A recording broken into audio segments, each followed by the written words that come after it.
Já está. Apareceu-te aí já? A gravação foi Já. Então, vamos lá. Ele não vai trabalhar lá para o estúdio. Ele Então, diz que agora temos aqui hoje a Alessandra Ruão. A Alessandra Ruão é uma pessoa que vem com um espírito muito impulsionador sobre tudo o que é a liderança humanizada. É com muito gosto, Alexandra, que te recebo hoje aqui para nos vires falar desta tua nova aventura, não é? Porque foi muito recente que começaste a ter uma página até no Instagram muito própria. Nós já nos conhecemos há sensivelmente 4 anos, se não me engano, mais um bocadinho. Sim. Já não me recordo, acho que foi há 4 anos mais ou menos que fizemos um curso juntas e decidi trazer-te até aqui para tu também falares do teu método novo e para nos trazeres um bocadinho dos teus conhecimentos da área que tu também trabalhas e fala-nos aqui um bocadinho quem és e o porquê. Muito bem.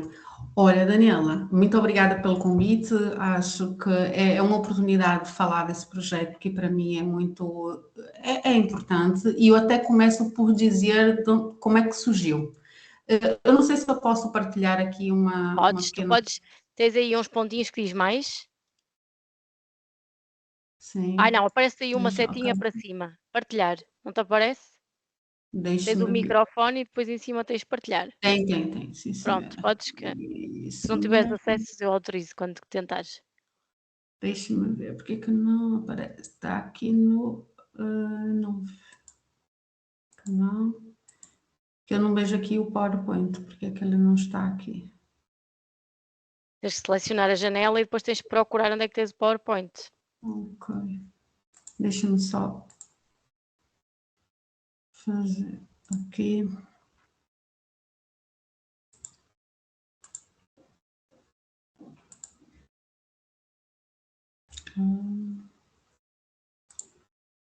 É porque não aparece aqui o PowerPoint, que estranho. Tu tens aberto o PowerPoint no ambiente de trabalho? Tenho. Então faz partilhar ecrã completo. A ver se te aparece essa opção quando fazes partilhar. Sim. Ok. Consegues ver agora? Agora está-nos a ver a nós. E aqui? Agora sim, conseguimos. Ok. Bem, agora não sei se vais deixar-nos ver, que às vezes Pois, eu deixo de vos ver. Não. Só se quiseres meter a caixinha da vista à direita, eu acho que às vezes... Mas passaste porque quiseste. Não podes culpar ninguém. Foste responsável. Muito bem, aqui há alguém que deixou o micro ligado. Mas eu vou fazer o seguinte, vou fazer assim... Exatamente, assim consegues ver-nos. E assim, e já está. Exatamente. Consegues ver? Consegue ver bem? Consigo. Sim, conseguimos ter aqui uma... Se tu conseguires puxar um bocadinho mais... E agora, deixaste-nos ver outra vez? Não, eu vou fazer o seguinte, Exatamente, puxas ao máximo o PowerPoint. Exatamente, e assim consegues... E assim nós temos uma percepção melhor do PowerPoint. Isso. Eu não posso colocar ele grande, mas muito bem.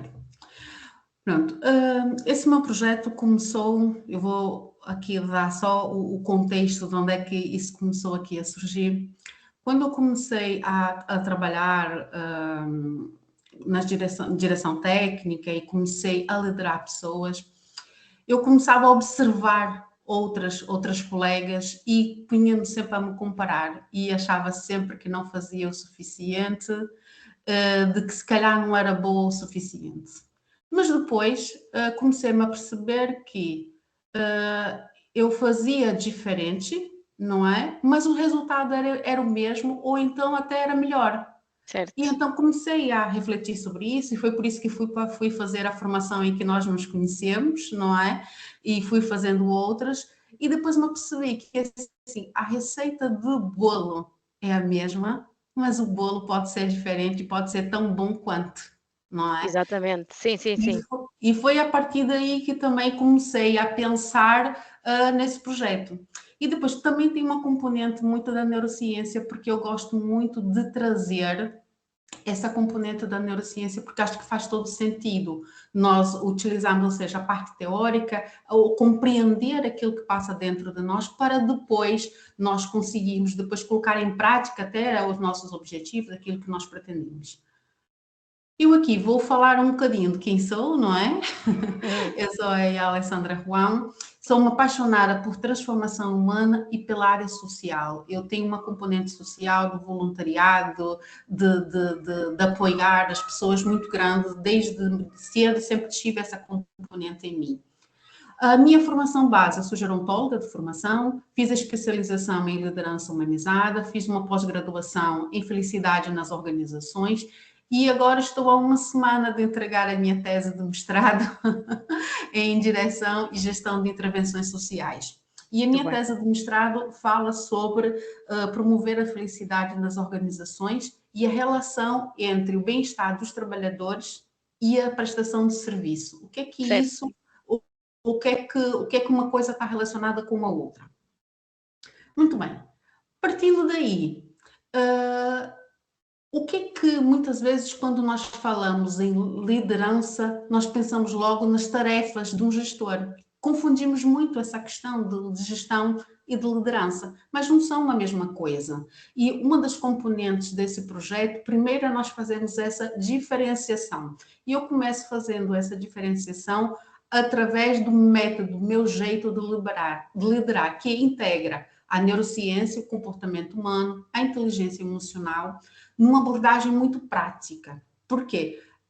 Os líderes muitas vezes têm aquela parte mecânica, como eu já tinha falado, das tarefas, o foco na coordenação técnica, apagar fogos. Não quer dizer que um líder que tenha consciência, que tenha consciência daquilo que está a fazer, não tenha que muitas vezes gerir urgências, porque quem trabalha com pessoas sabe perfeitamente que gerir as urgências é o pão nosso de cada dia. Exatamente. Isso está sempre a acontecer. Mas o apagar fogos, e alguns fogos podem ser prevenidos, não é? E aqui é que está a questão dessa metodologia. Ou seja, numa liderança consciente e no meu jeito de liderar, qual é o propósito aqui? O foco é o impacto no humano e no ambiente. Ou seja, o foco nas pessoas e no ambiente que está em torno dessas pessoas. Depois, eu, enquanto líder, o que é que eu consigo me regular emocionalmente para poder causar impacto nas pessoas? Que muitas vezes o entrave está do nosso lado, muito mais do nosso lado do que do lado do outro. E nós precisamos de ter esta noção. Essa metodologia vem buscar muito para nós termos esta noção. Depois, a segurança psicológica ativa.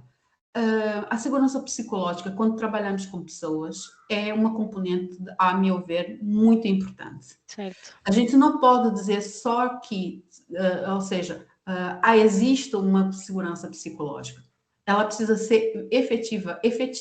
E como é que eu faço isso? Também com o meu autoconhecimento, para que eu possa executar isto de uma forma sustentável. E daí, com base nisso tudo, encontrei, não é? Encontrei o que eu chamo de o triângulo da fragilidade. O que é isso, o triângulo da fragilidade? As organizações, elas enfrentam desafios que vão muito para além da gestão, dos processos e dos resultados. Isso nós sabemos. Mas o triângulo da fragilidade, ele representa os 3 sinais frequentes que nós conseguimos encontrar nas equipas. Ou seja, uma equipa emocionalmente cansada. O que é que nós podemos encontrar aqui? Desmotivação, perda de sentido no trabalho, fragilidade emocional, risco de burnout, aumento do absentismo e também da rotatividade. E aí, se nós continuarmos com esta roda, o que é que nós vamos encontrar aqui? Uma comunicação frágil.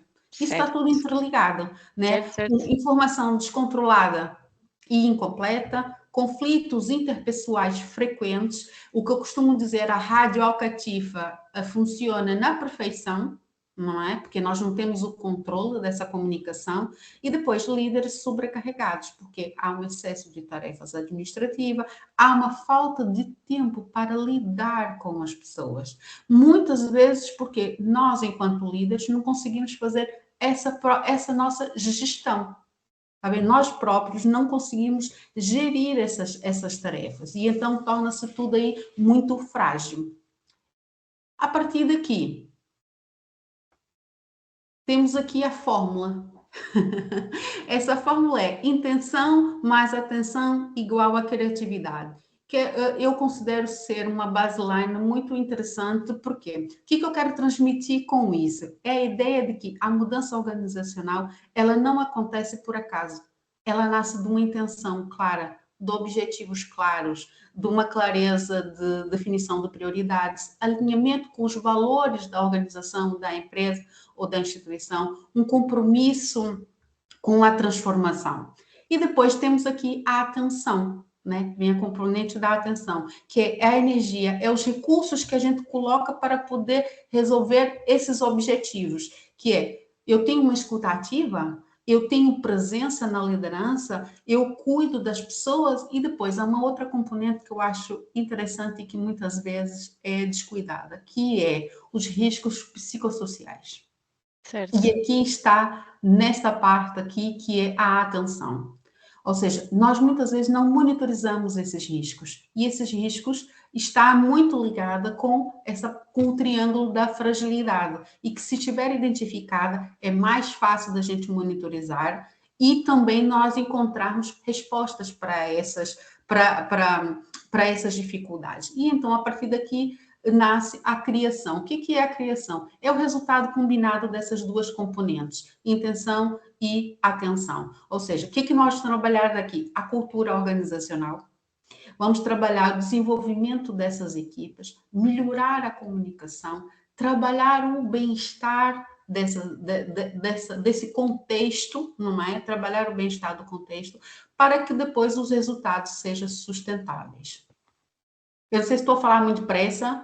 Não, estás a falar bem num bom ritmo. Então, eu só vou colocar aqui algumas questões, só uma questãozinha aqui pelo meio. Isso. Diz-me uma coisa, e tu aqui, nesta intenção, nesta atenção que te leva a uma criação de algo, o líder acaba por ter que fazer uma estratégia e definir um plano, ou seja, tem que estar atento e tem que ir anotando e identificar quem são as fragilidades dentro da sua própria equipa, não é? Sim, sim, sim. Perceber onde é que intervém mais rápido, quem é que está a precisar de mais apoio, as pessoas mais frágeis. É isso mesmo. Mas aqui, o que é o diferencial deste projeto é, eu primeiro, enquanto líder, eu aplico essas ferramentas em mim, para depois eu conseguir aplicar na equipa. Por quê?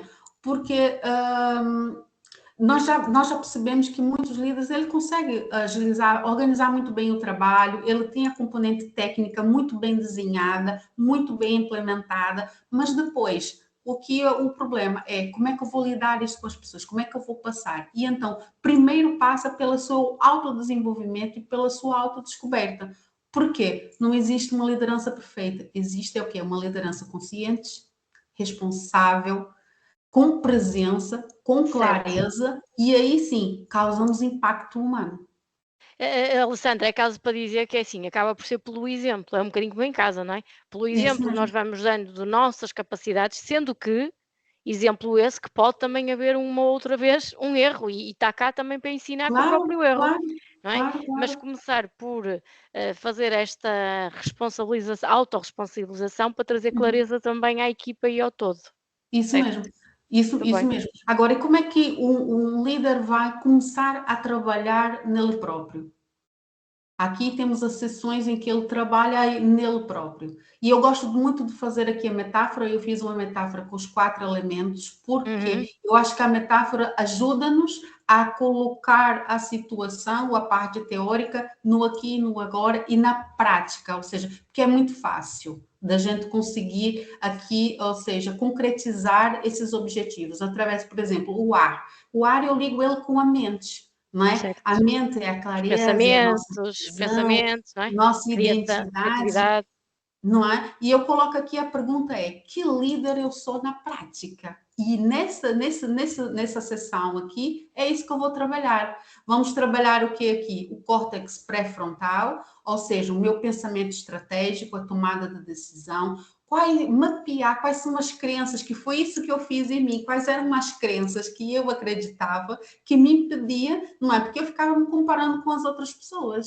Certo. Não é? Porquê? Porque, inevitavelmente, e desculpa te interromper, inevitavelmente, se calhar aconteceu contigo, aconteceu comigo quando fizemos o curso da liderança humanizada, começamos a ser muito leves na forma com que dávamos encarávamos os problemas.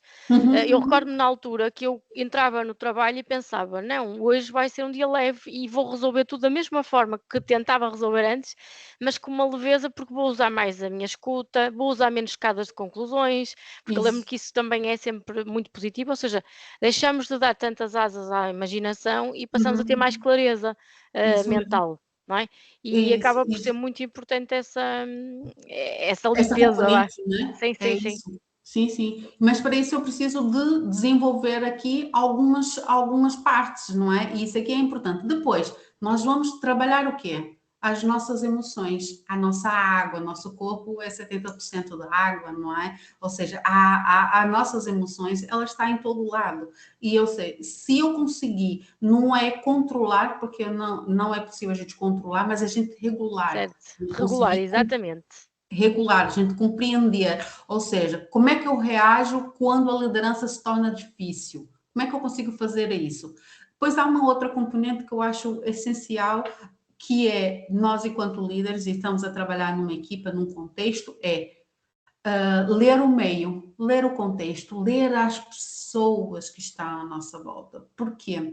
Eu não posso falar com a Isabel ou com a Daniela da mesma forma, porque são pessoas diferentes, contextos Certo. diferentes. Eu tenho que aprender a ler essas pessoas. Mas se eu não consigo ler a mim própria primeiro, ou seja, aqui a componente eu colocar em mim e depois eu vou começar a ler o contexto das pessoas que estão à minha volta. Será que eu tenho esta pessoa aqui, ela está bem nessa função? Será que ela não, com essas soft skills, ela não estaria melhor nesta outra função aqui? Não é? E às vezes entra em esforço. E porquê? Porque culturalmente ainda acontece muito a mudança de funções não é bem interpretada. Ou Sim, sim, seja, sim, no sim. futebol, por exemplo, os jogadores mudam de clubes facilmente, rapidamente, porque Sim, faz sim, parte. sim. Faz E se parte. calhar nas organizações há muita dificuldade em la deixar largar, não é? Eh, Isso mesmo, isso mesmo. e compreende-se, porque é um investimento de formação, é um investimento de muita coisa, mas muitas vezes é melhor para o todo, para a Uhum. equipa e para os líderes até, que haja esse ajuste, não é? Sim, Porque há mas um isso é equilíbrio preciso maior, trabalhar. Mas isso é preciso trabalhar mentalidades. Porquê? Porque muitas tal e vezes qual. o que é que acontece? Nós nos formamos numa determinada área e depois entendemos que temos que viver a vida inteira a fazer aquilo. Não, não Exato, agora tenho temos. que dar jus ao curso que tirei, porque é aqui que eu sou feliz e é aqui que eu tenho que Pois, fazer a minha profissão. mas não tem que ser efetivamente assim, porque assim, ou seja, aquele curso que tirou te deu aqui ferramentas, ótimo, mas no entanto, tu tem outras componentes que juntamente com aquilo tu podes fazer outra coisa.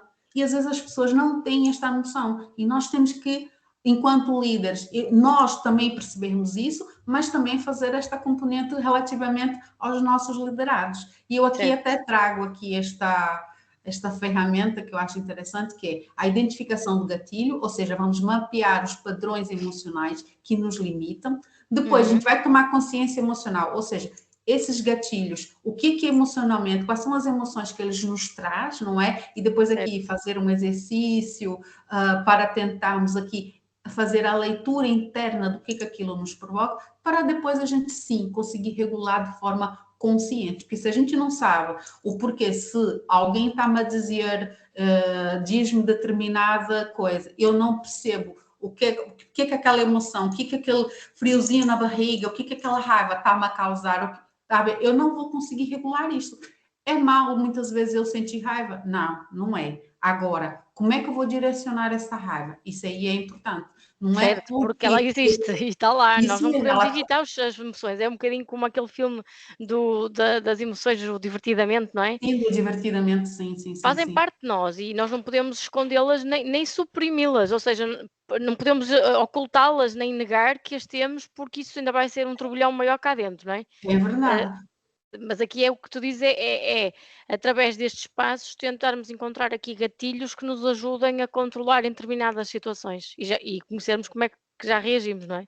É isso mesmo, isso mesmo. Ou seja, eu identifico o gatilho, eu tomo consciência do que, quais são as emoções que aquele gatilho provoca em mim e depois eu vou encontrar técnicas que eu possa regular isto. E eu posso Claro, regular isso de diversas formas, com meditação ou com uma comunicação na terceira pessoa, que eu aprendi há bem pouco tempo e achei super interessante. E Isto funciona comigo, eu não fazia ideia de que funcionava comigo, achei mesmo interessante essa comunicação na terceira pessoa, ou seja, a gente dar ordens a nós próprios. Nunca tentei essa, conta lá, por acaso estou curiosa. Não, foi numa formação em que estive e depois era uma psicóloga que estava a nos dar a formação e ela falava, por exemplo, acho que o Cristiano Ronaldo faz isso quando quando vai chutar um pênalti, ou seja, tu consegues, tu vais fazer isso, já treinaste isso mil vezes, está a ver? Isso é falar contigo própria na terceira pessoa. O nosso cérebro entende muito bem ordens, não é? Nós entendemos muito bem ordens. Exato, como também ouvimos os outros a falar connosco muitas vezes e ouvimos até mais rápido que os outros dizem. Os outros, isso mesmo. Não é? Do que escutamos depois a nossa voz interna. Isso mesmo, isso mesmo. Nunca pratiquei esta dinâmica, mas estou curiosa. No outro dia eu fiz isso para me testar numa situação e correu mesmo bem. Eu falei, olha, isto é interessante, eu vou estudar mais e tentar praticar mais.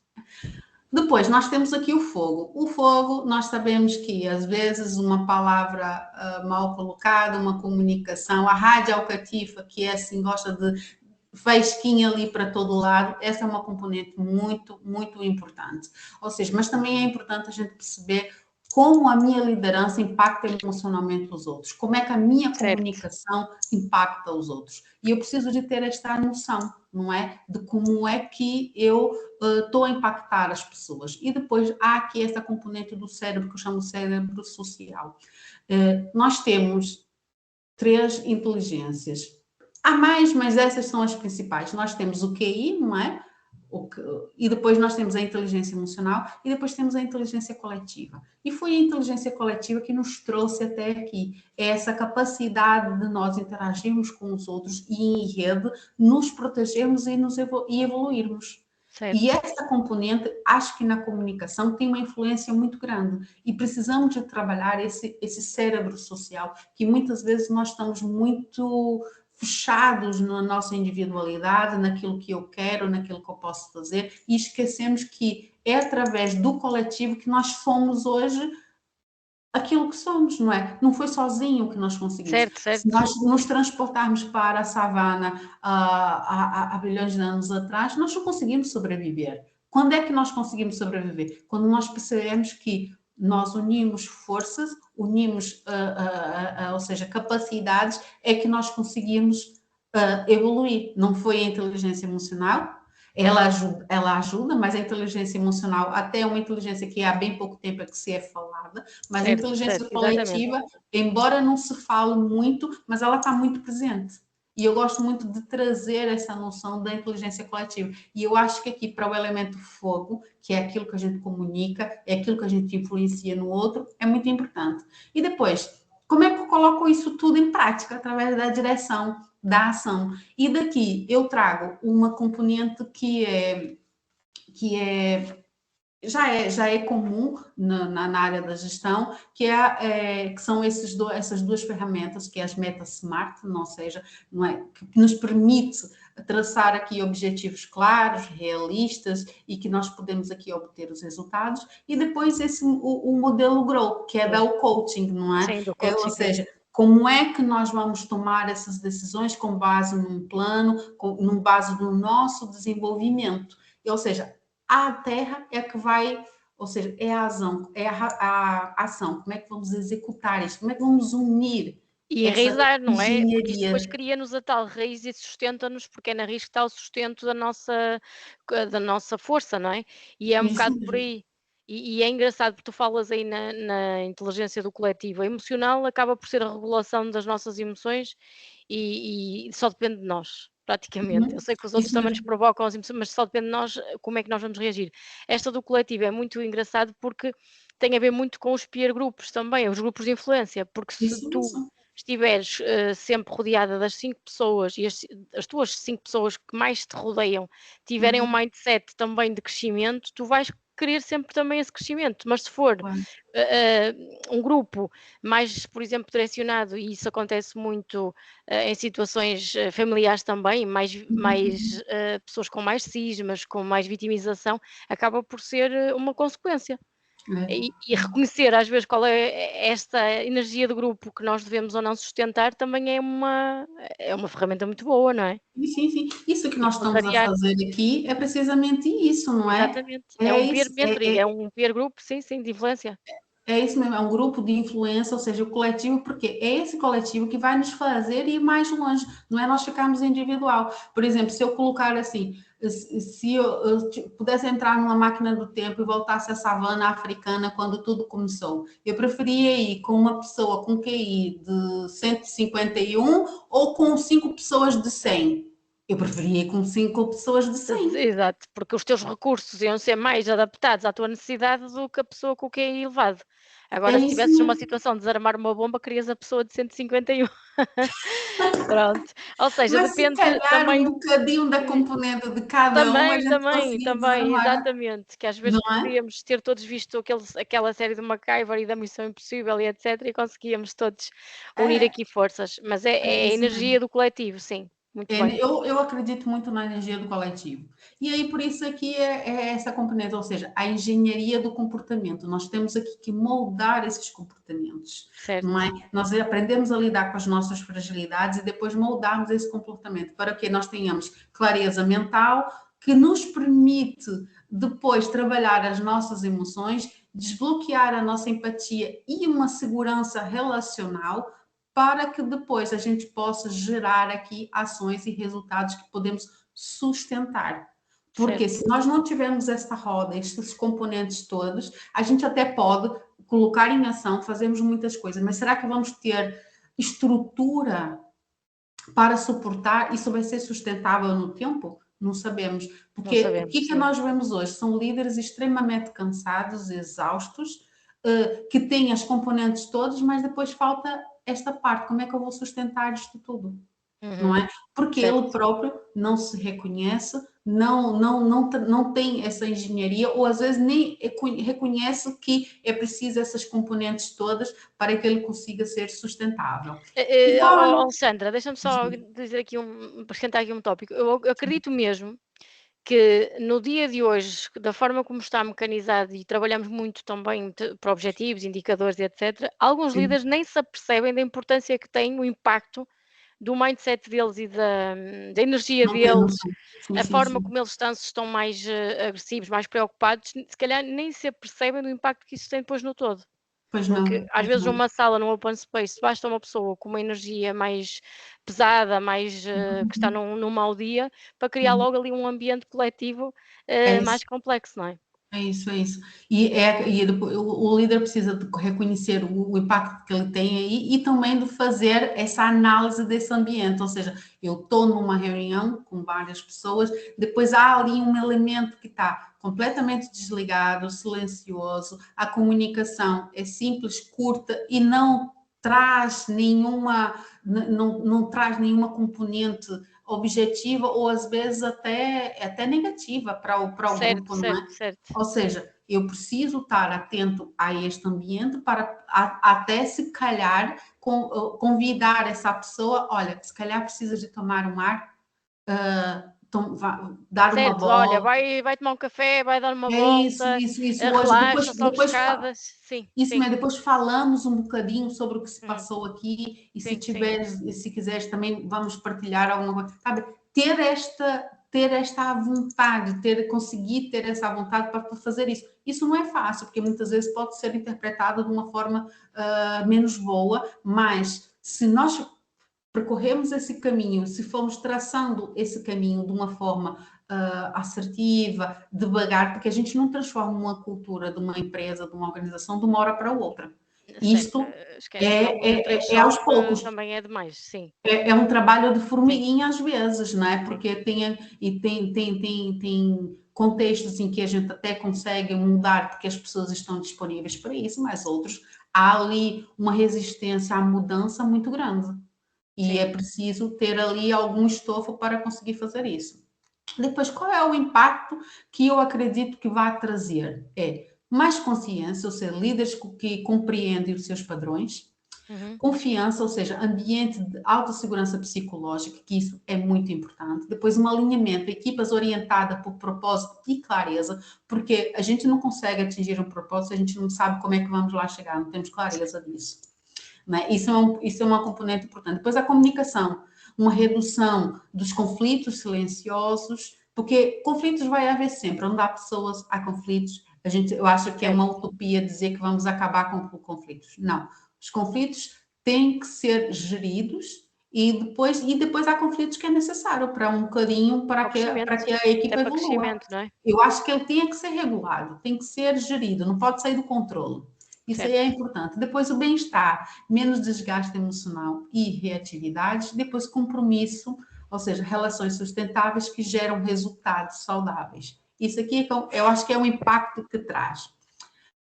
Mas isso tudo passa por uma jornada, né? Que é o que eu falei. Essa metodologia é o líder toma consciência, a compreender que tipo de líder eu sou. Essas ferramentas podem ser aplicadas a ele. Depois, eu vou para a transformação e eu posso pegar essa mesma ferramenta que me transformou e aplicar na minha equipa. Certo. De uma forma diferenciada. Mais uma vez, eu tenho que ver o contexto, eu tenho que conhecer as pessoas para que depois eu possa gerar impacto. Ou seja, isso é uma jornada. A gente não vai conseguir fazer uma coisa saltando passos. Temos que seguir primeiro depois eu obtive a transformação, a resposta, há uma intenção, há atenção. Ok, vou aplicar essas estratégias. Aplico essas estratégias e o que é que eu vou obter? Impacto. Esse impacto tem que ser medido, que é importante nós medirmos esse impacto. Ou seja, liderar não é controlar pessoas, é criar condições para que as pessoas cresçam. Isso aqui é uma frase que eu gosto muito e tenho sempre em atenção nisso. E aqui eu quero mostrar um bocadinho qual é a componente, então, desses dois cursos, podemos assim dizer, que há o meu jeito de liderar, que é um projeto que é para as pessoas, para grupos individual de forma particular, está a ver, estamos aqui, e depois, como eu trabalho na área social e gosto muito dessa área, e sei que muitas vezes a área social, investir nesse tipo de formação é muito difícil de encontrar, as direções estejam sensibilizadas para a necessidade, embora seja muito importante, porque a taxa de rotatividade e a dificuldade em reter talentos no setor social é muito grande, mas eu acho que é porque não há um investimento efetivo nas lideranças. E então eu tenho aqui o líder social top, que é transformar, operacionalizar e potencializar, que é através das UFCDs, não é que há vários, eu trouxe aqui só alguns exemplos, nós podemos criar um percurso formativo onde a gente consegue conciliar aquilo que há ali no meu jeito de liderar, mas através desta componente mais social, com formações financiadas e que está, ou seja, disponível para qualquer organização social ou não, elas estão disponíveis. Só tem a possibilidade de criarmos um percurso e depois trabalharmos de forma com intenção naquilo que nós pretendemos. E depois é a implementação da felicidade nas organizações. Claro. Aqui, eu não sei se as pessoas conhecem, mas Portugal tem uma nova portuguesa para a felicidade, que é a norma 4590, que tem um sistema de gestão do bem-estar e felicidade nas organizações. Ela é uma ferramenta orientadora para quem quer começar a trabalhar essas componentes nas organizações. Está muito alinhada com as ODS, a ODS 13 e a ODS 8, que eu acho que são os Objetivos de Desenvolvimento Sustentável, é uma componente muito importante, mas que eu acho que é pouco trabalhada.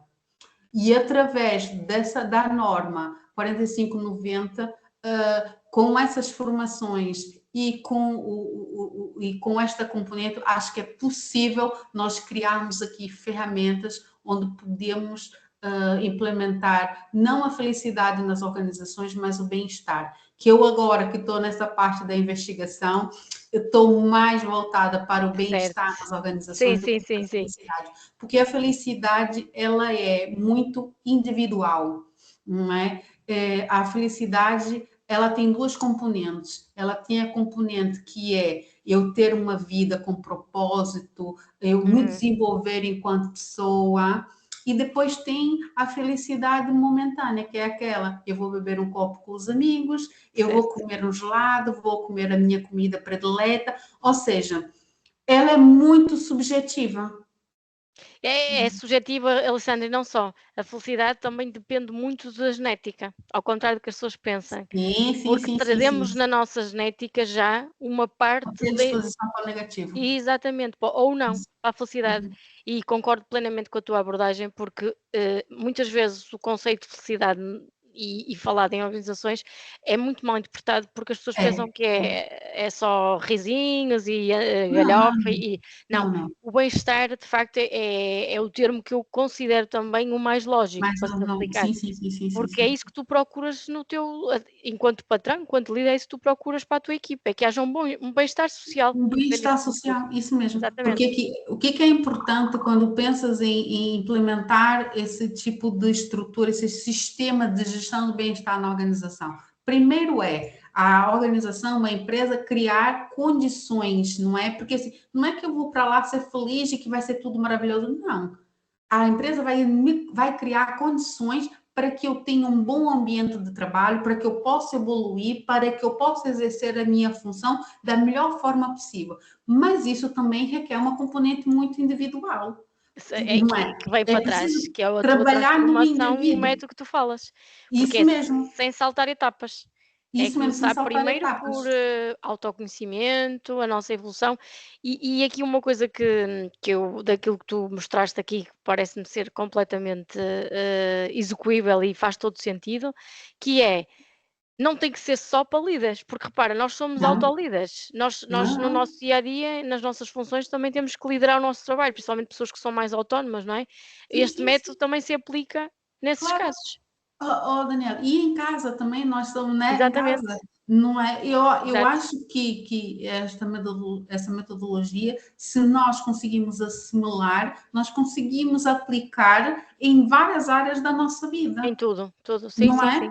Porque é uma parte aqui, é uma componente de desenvolvimento pessoal, ou seja, é como diz Aristóteles, que ele fala da felicidade eudaimônica e da felicidade hedônica, e ele faz essa comparação, e ele fala precisamente disso, que é na felicidade eudaimônica, que é uma felicidade interior, que vem de dentro para fora, onde eu trabalho as minhas virtudes, onde eu trabalho, ou seja, o meu propósito, as minhas relações, a minha rede de apoio, tá a perceber? E depois eu tenho a minha componente do prazer, ou seja, o que é que me dá prazer na vida, o que é que eu posso, né? O que é que me faz feliz? E quando eu junto essa componente toda, ou seja, eu só consigo fazer isso quando eu tenho a noção do que isso é. Senão a empresa pode me dar imensos benefícios, imensas condições, mas eu não vou ter capacidade para ver. Certo. Até porque há pessoas que vivem com salários e têm salários menores do que outras e vivem em plenitude naquilo que estão a fazer, não sentem necessidade de mudar, nem fazer nada de novo. E há outras que estão sempre numa busca, não saem do sítio. E depois mudam de empregos, têm salários bons, mas falta sempre ali mais qualquer coisa. Parece que falta ali a cerejinha no topo do bolo, não é? É isso mesmo. E é esta componente que eu acho que vai causar o impacto que se precisa, tanto nas lideranças quanto nas pessoas, para que depois a gente consiga realizar um bom trabalho. Certo. E está aqui o meu projeto. E é muito interessante, até porque, Alessandra, tu trabalhas com uma instituição de idosos, não é? De geriatria. Sim. Trabalhas com pessoas que muitas delas estão numa idade já de dependência. Em situação de muita e não realizaram vulnerabilidade. sonhos, não é? E são pessoas que se calhar muitas vezes até já nem têm o apoio da família como deveriam, não é? E tu vives isso muito de perto. Portanto, tu dares às tuas pessoas que estão contigo na tua equipa estas ferramentas também de liderança, acaba por ser a melhor prática que tu tens no teu dia a dia, não é? Por exemplo, os resultados da minha tese foi muito interessante, porque assim, eu desenvolvi uma escala porque assim, já existem várias escalas que podem medir a felicidade, mas que eu percebi que depois faltava ali uma componente essencial naquelas escalas. Então, eu fui buscar ideias e até falei com um autor que desenvolveu uma escala, que é o Álvaro, estou até aqui com o livro dele, Álvaro Dias, até falei com ele porque ele tinha uma escala mesmo para medir a felicidade, e depois fiz aqui uma componente entre a dele e aquilo que eu achava que deveria estar presente, adaptar, e o resultado foi interessante, que um dos resultados que eu consegui chegar com a investigação que fiz é que a escala foi aplicada à área do envelhecimento, da infância e da demência. Em termos dessas três grandes áreas, era a parte operacional e aqueles que trabalham com envelhecimento, que estão, em termos de saúde mental, se sentem mais fragilizados. Porquê? Claro, Porque tem mais eles percepção de lidam tudo. diariamente com a fragilidade humana, com a vulnerabilidade, com a exaustão emocional dos próprios colegas e das pessoas a quem eles estão a cuidar. Enquanto que quem trabalha com a área da demência tem muitas vezes uma componente de apoio psicológico por parte das equipas técnicas, e depois quem trabalha com a área da infância é o florescer, então não se sente tanto. Claro, é desgaste, mas não componente, sentem aquele peso da tristeza, não é? A não componente da tem aquele tristeza. peso da tristeza. E então, Porque inevitavelmente veem coisas como o fim de vida, não é? isso mesmo. Também. E quem trabalha com envelhecimento está a lidar com a perda constante, com a fragilidade humana, e uma outra coisa muito importante, que é com o espelho daquilo Exato, que era isso que eu estava a pode me pensar. acontecer Certo. lá à frente. Certo, porque Não é é? inevitável haver essa projeção de futuro, porque sei lá se um dia vou acabar assim, não é? Porque é para lá que caminhamos todos, não é? Para uma Isso idade mesmo, adulta. isso E de mesmo. facto, e é um trabalho que tu tens muito bonito, Alessandra, e teres este cuidado e quereres levar também às tuas equipas e às pessoas, e não só a outras Sim. instituições, este mindset, Sim. acho que é espetacular, porque é quase quem cuida do cuidador, não é? É mais ou menos isso. É E mais tu ou menos isso. cuidas com estes programas, e é muito importante.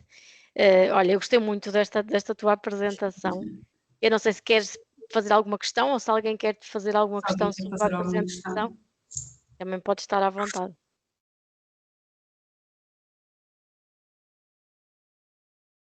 Ninguém quer fazer questão. Eu queria agradecer, porque acho que realmente, enquanto líder, acaba sempre por haver aqui um ou outro insight que nunca tinha pensado nisso dessa forma. E obrigada pela tua partilha, Alexandra, porque acho que sim, que faz sentido nós também fazer uma autoanálise, em vez de estarmos sempre a olhar para fora, também devemos olhar para dentro. Portanto, obrigada por esse insight. É isso mesmo, acho que nosso percurso passa muito por nós olharmos para dentro, e eu acho que eu consegui me desenvolver, eu falo da perspectiva do eu, porque eu passei por esse processo, e acho que fui me desenvolvendo, fui melhorando, fui percebendo algumas coisas, e a gente está em constante aprendizagem, estamos em constante evolução. Cada vez que eu vou num lugar, eu vejo, eu falo com pessoas, é mais uma componente. Ainda hoje estava vendo essa apresentação e já estava aqui, eu podia fazer isso, já podia, está a ver, Estamos sempre em mudança, em constante evolução, não é? Esta coisa que nos ajuda, e acho que faz todo sentido nós trabalharmos isso. E na área social, que é a área com quem eu trabalho mais, acho que é mesmo imprescindível as instituições, as organizações estarem alerta para esta componente, e de que é importante trabalhar, ou seja, as lideranças, as intermédias, as lideranças de topo, para que depois quem está na base da pirâmide consiga ter uma rede de apoio, porque foi uma das considerações que também eu faço na minha tese, essa questão. Uma rede de apoio é importantíssimo para quem cuida, para quem está a trabalhar, para quem trabalha com pessoas, é mesmo muito importante. É mesmo o que estás a dizer, que os alicerces têm que estar bem sustentados, porque senão Não dá. Senão a pirâmide começa a Anda ali mexer. a tremer e depois anda aí um desmoronamento, não é É, tanta, sim, senhora. tanta pedra. Olha, Alessandra, eu gostei muito. Eu não sei se a Cristina quer colocar alguma questão ou a Carla. Se não quiserem. Olá, Cristina. Olá, boa noite. Eu hoje consegui ter imagem, não sei porquê, olha, e estão em duplicado, está tudo em duplicado. Eu estava a achar muito interessante pronto, essa parte dos idosos e de trabalhar com as pessoas e pronto, dar apoio às pessoas que trabalham com eles, porque eu tive a minha mãe agora num lugar e aquilo não foi uma boa experiência e sempre achei que as pessoas não estavam preparadas para dar o apoio necessário, mas não me pareceu que fosse propriamente pela parte delas, mas pela parte da própria instituição que não criava essas condições. E isso acho que é muito triste, porque eu constatei que as pessoas, de uma forma geral, se sentiam abandonadas, sentem que já estão a caminhar para o final da vida, não é? A esperança não é nenhuma e depois também não lhes tornam aquela estadia mais leve e mais agradável. E elas vão entristecendo cada vez mais. Mas é importante falar nisso porque é um quadro que muitas pessoas vão relatando da percepção que têm dos lares, das herpes, mas não tem que ser necessariamente assim. Não tem que ser necessariamente assim. E é por isso que esta componente de trabalhar com as lideranças, para que consigam trabalhar com as pessoas, porque assim, eu no meu dia a dia, eu tenho um leque de atores com quem eu tenho que lidar muito grande. É com a direção, não é? Que é a gestão do topo. Depois eu tenho as famílias, tenho que fazer essa gestão emocional das famílias, que muitas vezes, por já não terem condições de ter o seu familiar em casa, está fragilizado, sente que está a abandonar o seu familiar em casa, e depois eu tenho que trabalhar essa componente emocional. Depois tem os trabalhadores que também que sofrem, porque eu tenho trabalhadores que em casa cuidam dos seus pais e depois vão trabalhar, vão cuidar de outras pessoas, está a ver? Esta componente aqui muito importante, e depois os próprios utentes, as próprias pessoas a quem cuidamos, não é? É preciso ter aqui uma atenção muito grande, como se fala, porque ele já não... Eu sou muito crítica das pessoas que tratam os idosos como se fossem crianças. Eles não são crianças, eles são pessoas, são adultos, são mais velhos, e merece todo esse respeito e toda essa dignidade, e tem que ser tratado assim até o último momento.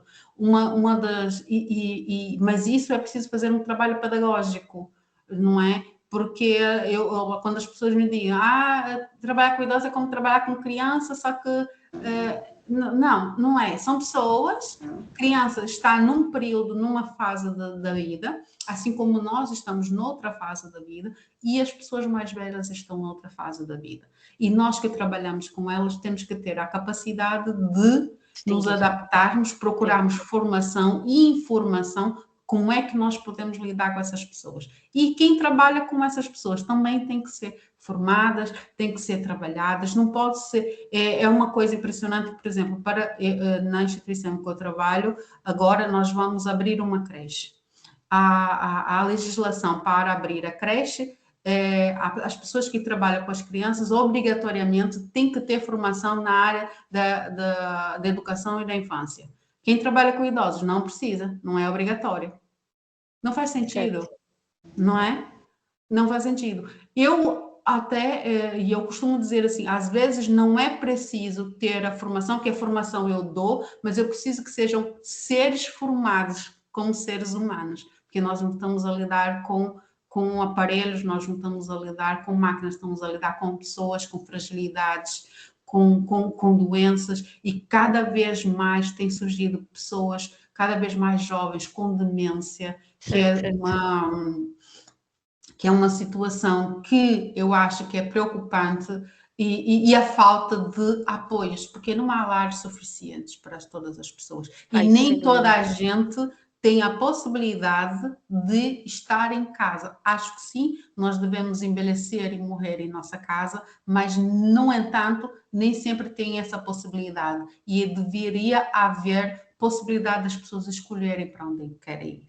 Sim, e há casos, Alessandra, que as pessoas vão parar longe de casa.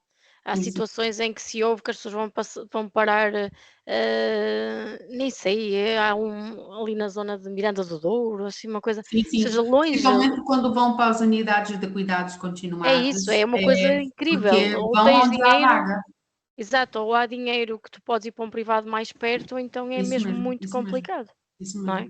Pois, mas também os privados, no fim, são um negócio e não há garantias das pessoas serem bem tratadas.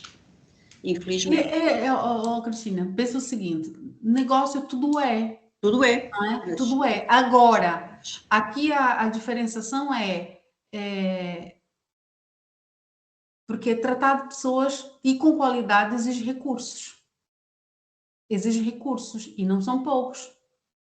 Exige recursos. Agora, o que não há é uma regulamentação daquilo que tinha havido relativamente aos privados. Não são todos, porque não são, porque os lares que eu digo privados, os ilegais, porque os legais, embora não a segurança social não seja como uma IPSS, que é regulada pela Segurança Social, mas os privados, a Segurança Social tem a obrigatoriedade de verificar se estão a cumprir com as condições. Certo, tem que haver regras e legislação, não é? Tem que haver controle de tudo, sim. Agora, pode-me dizer assim, há aqui algumas componentes que não estão a ser vistas, que não estão a ser reguladas, há muito, por exemplo, na Segurança Social, às vezes, há elementos, atores que não estão sensíveis para aquilo que se passa dentro dos lares, só querem olhar para papéis, não olham para pessoas, não olham efetivamente como é que as gerações estão a tratar o seu pessoal, como é que se as pessoas que vivem lá estão felizes, estão muito preocupadas, às vezes, se há, ou seja, suporte de papel nas casas de banho. Certo, certo. Ou seja, e é muito indicador de objetivos e se calhar depois esquecem-se da componente humana. Esquecem-se muitas vezes depois, ok, ou seja, tem que haver regulamentação, claro que sim, porque nós não somos seres humanos e se nós não soubermos que tem alguém que vai nos fiscalizar, facilmente pronto, isso não se faz, não estou a dizer isto. Agora, tem de haver uma outra vertente mais humana de olhar para aquilo que se passa nos lares. E depois, não é suficiente o financiamento da Segurança Social. Não é suficiente para aquilo que tratar com qualidade exige. Não há financiamento suficiente. E por isso, às vezes, as instituições se veem obrigadas a fazer uma seleção de pessoas para entrar. O que não deveria ser, deveria entrar todos aqueles que precisam. Certo. Não aqueles que podem pagar mais. Infelizmente é uma realidade e acho que tínhamos aqui pano para mais um Net Connect, não é, Alessandra? É isso. É. Olha, eu quero-te agradecer e a todas vocês. Alessandra, se sentires, partilha o PDF desta apresentação na comunidade, para quem não esteve presente, quiser também conhecer aqui o conteúdo, que é sempre interessante. Até mesmo a Carla, que entrou um bocadinho mais tarde, também poder ver o resto da apresentação. E obrigada a todas por este bocadinho. Quem for ver a seleção, bom jogo. Quem não for, bom descanso. Quem conseguir com este calor, que está mesmo um dia completamente fora do normal. E incêndios por aqui. Pois, já sinto aqui o cheiro, já sinto também, Cristina, aqui para estes lados. Também já sinto. Infelizmente. Infelizmente. Obrigada a todas. Obrigada, um beijinho. Boa noite. Até uma próxima. Beijinho. Tchau, tchau.